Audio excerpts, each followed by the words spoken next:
I can say we have been paid for the first time in 2024 as a registrar in my new role.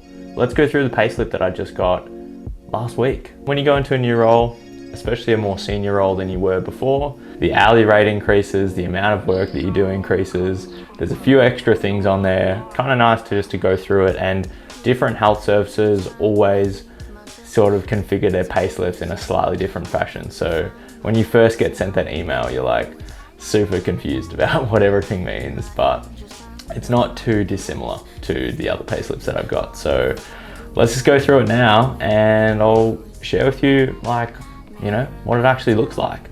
For context, I'm a PGY3. That means I'm in my third year of being a doctor, and I'm currently working as an unaccredited registrar. So essentially it's still a registrar role. I don't think there's many, actually I need to check it, but I don't think there's a differentiation between if you're a registrar and an unaccredited registrar. It all depends on how many years you've been a registrar for, and that will change the hourly rate.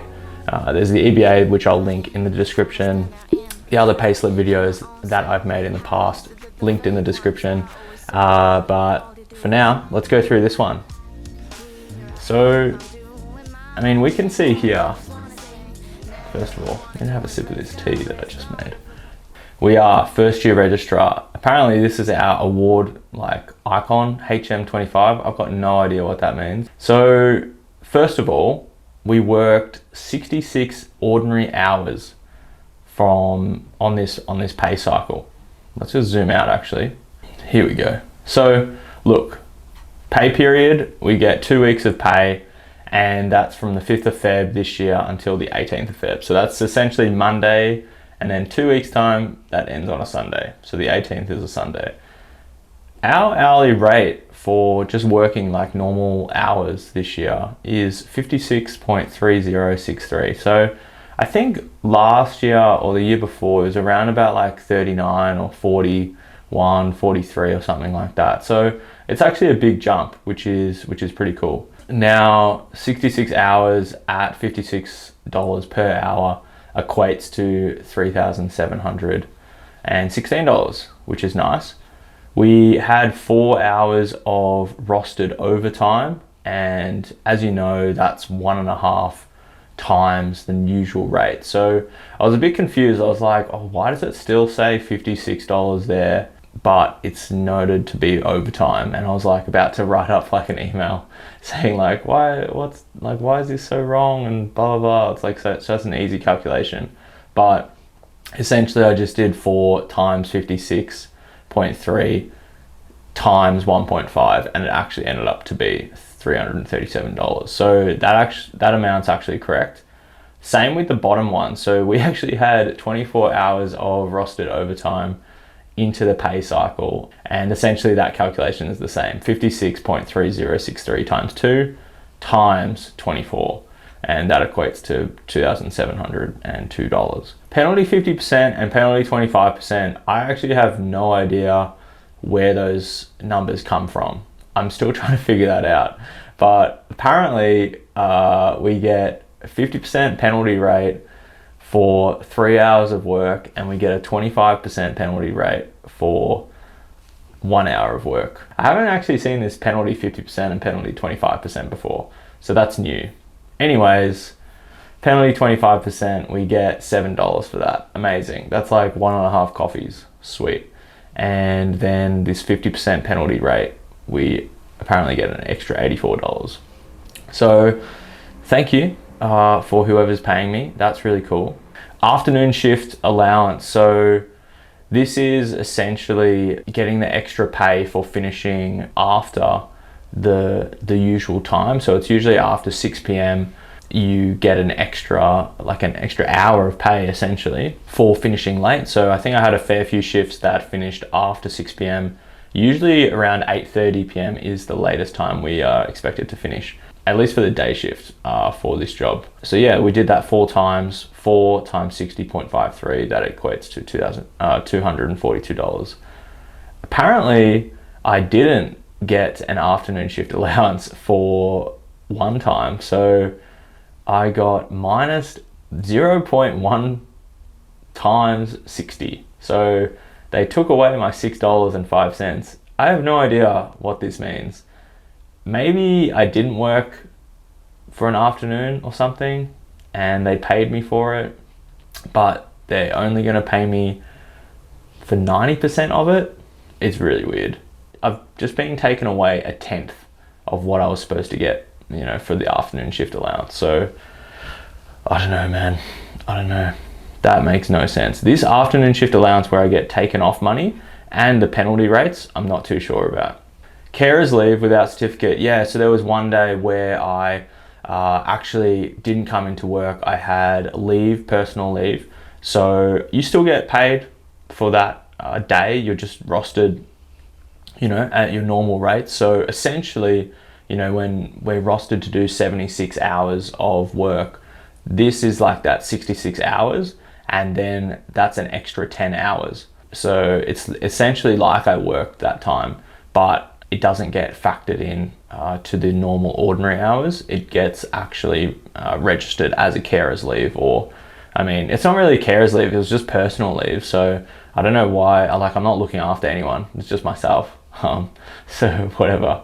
Anyways, I've just put it down like that. It's essentially you still get paid for it, so that's fine. Training leave, I didn't go on leave to do training, but what I found out, which is kind of interesting, is that as a registrar, you actually now get 10 hours of rostered training time per fortnight, which is really cool, and that's paid time, and it's factored into your roster. So we didn't get that as a resident or an intern. All you got is what's below, this continual medical education allowance, and that hasn't changed. So we still get that as a registrar, but what's interesting is we also get 10 hours of rostered training time built into our schedule. So essentially comparing it to last year as a resident, it was 76 hours rostered per fortnight, but now as a registrar, it's 76 hours rostered per fortnight and 10 hours of rostered training time. So this training time, if they have classes or tutes or something scheduled in there, then we get to do that. But for us at the moment, there's some periodic tutes and stuff that people organize for us, but most of the time it's just taken into our own hands to essentially study or train or do whatever we need. So it's sort of DIY training time, but at least it's rostered into our schedule and we do get paid for it. Continuing medication, oh man, I cannot say that. Every time I look at that, I'm going to be spending money on medications that I need to buy.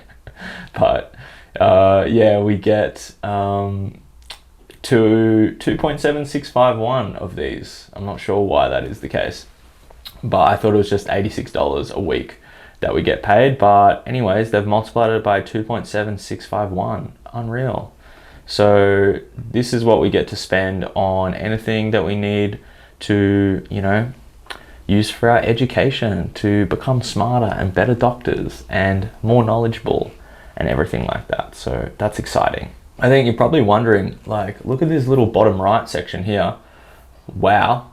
That's the gross amount that I, got paid. Well, I didn't get paid that. I actually got paid this.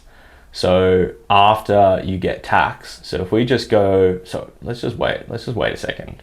Let's just break down the top part of this first, because it's important to note that this rostered overtime, so 1.5 and 2.0, I've previously explained how that works, but essentially it's for the first couple of hours you get paid at 1.5 times the normal rate. And then after that, then you get paid at double the normal rate. And I actually worked a weekend during this pay cycle. So on Saturday and Sunday, just passed. No, sorry, not just passed. Yeah, actually, no, it was just passed. I'm losing my mind a little bit, but it's been a long couple of days in a row and a busy first few weeks of this job. So apologies if I'm feeling a bit scattered, but the weekend just passed, we did work, and both days were 7:30 to 5:30 p.m. And so that actually factors in this overtime. this would not normally be added on, I think, into like, unless I did actual overtime that equated to, 24 hours, then I usually wouldn't have this extra amount. So that's important to note. So this gross amount, $8,469, is all of this stuff added up. This is all of this stuff added up, and it equates to $8,469.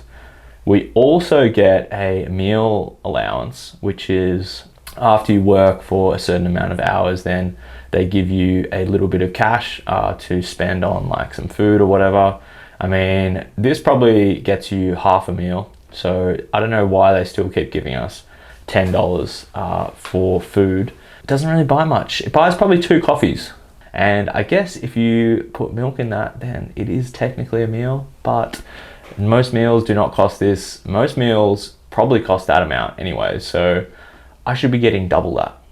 That actually would make sense for 2 meals. Anyways, enough about how much food costs and everything.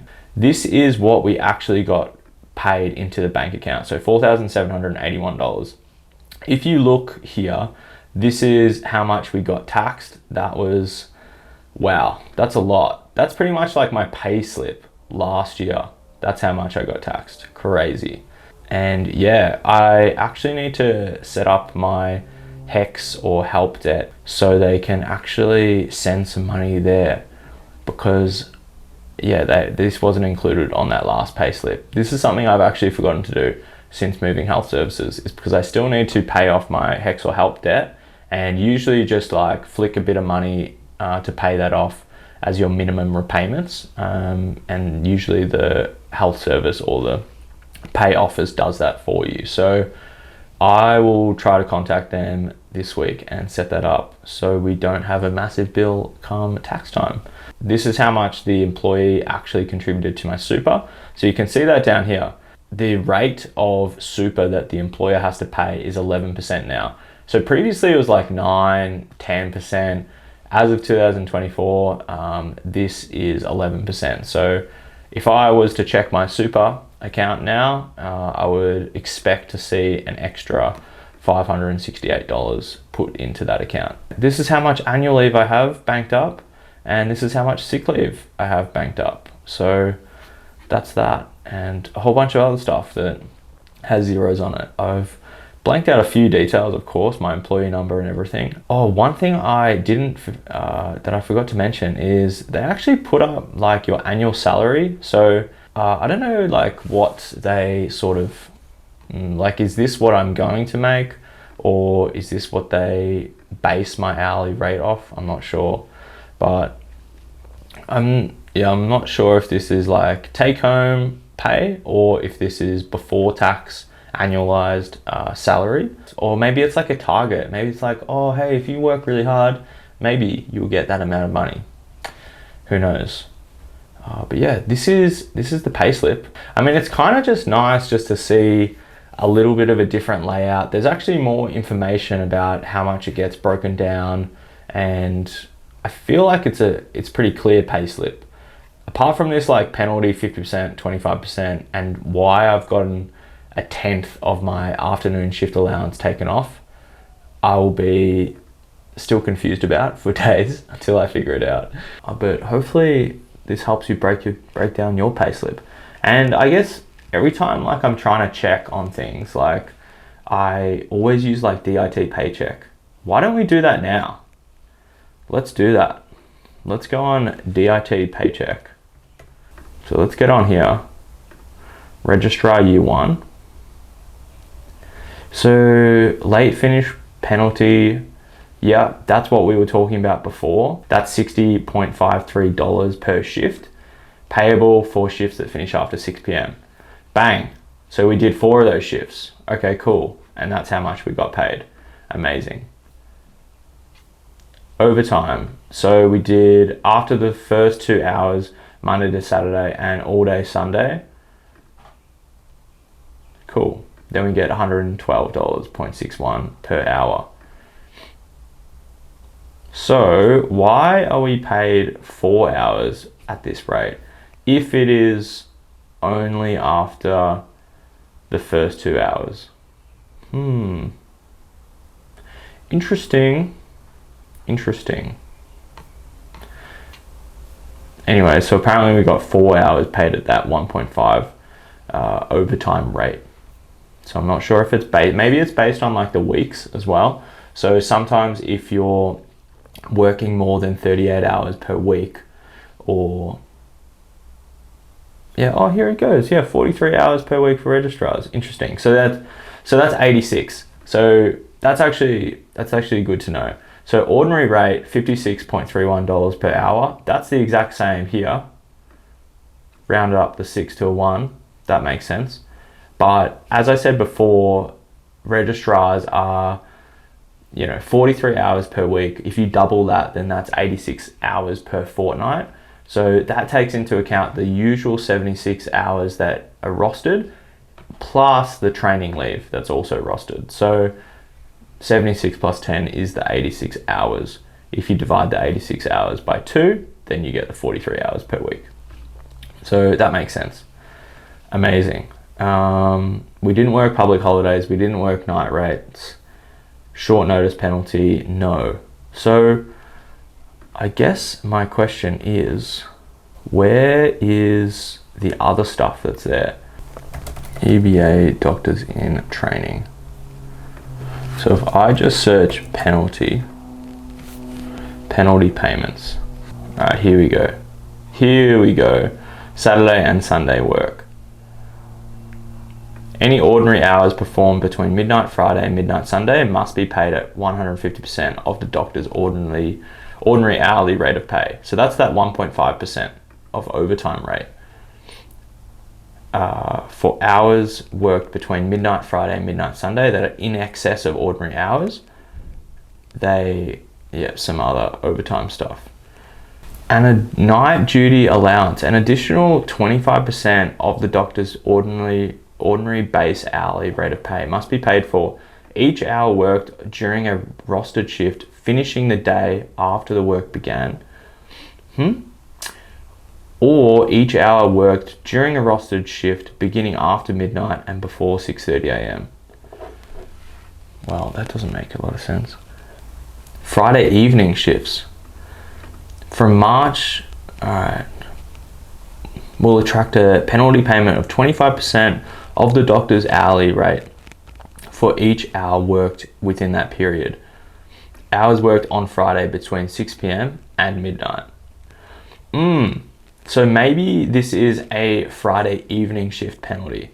But why didn't they just say that, The doctor will receive 50% of the shift penalty payment as 4 hours of the 8-hour shift fall prior to 6 p.m. Where a doctor works a rostered shift on a Friday that finishes after 6 p.m, they'll be paid a pro rata allowance proportionate to rostered hours that fall prior to 6 p.m. against the full shift length. This is confusing. Am I like the only one that's super confused by this? Look, I'm not too sure about it.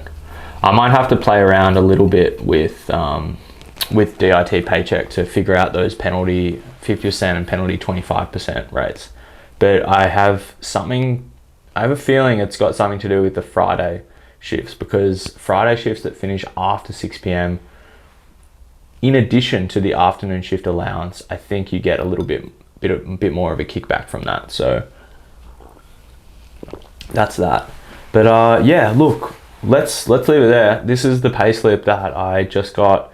It's the first payslip. I haven't got any additional overtime that I've claimed on this. I've still got that overtime from this payslip that I need to go back and get the pay office to actually give me back because I forgot to submit it in time. But yeah, I'll let you know if there's some other complicated pay slips that come up this year. Otherwise, this is what it looks like. So I also to note for this, I haven't actually included salary packaging. So one of the most helpful things when you start a new health service job is that you can actually maximize your salary packaging before the end of the fringe benefits year. So it's like this, I feel like I'm being an intern again, to be honest, because when interns start, they actually get to maximize the salary packaging before the 1st of April, and then they get to actually salary package again because the year starts on April 1st and finishes on March 31st the following year. So if you think about it, like your normal year is January to January, pretty much, as an intern or just as a normal doctor. Every doctor in Australia, they work from like the start of the year in January and they finish in pretty much January the following year. But the fringe benefits year for salary packaging is like staggered. So if you're about to start a new health service, then you actually get to do it twice. So what I'm going to try to do is maximize my salary packaging for the next couple of pay cycles before April 1st. And then after that, I'll do salary packaging again. So yeah, that's the other thing that I haven't started, because you actually need to have a pay slip before you can start doing the salary packaging. Yeah, anyways, hopefully that helped. Let me know if you have any questions about your pay slip or about this pay slip, or if something's wrong, let me know, because I'd be keen to fix it up. And if there's something that I didn't properly explain, just ask me and I'll be happy to answer it. Bye.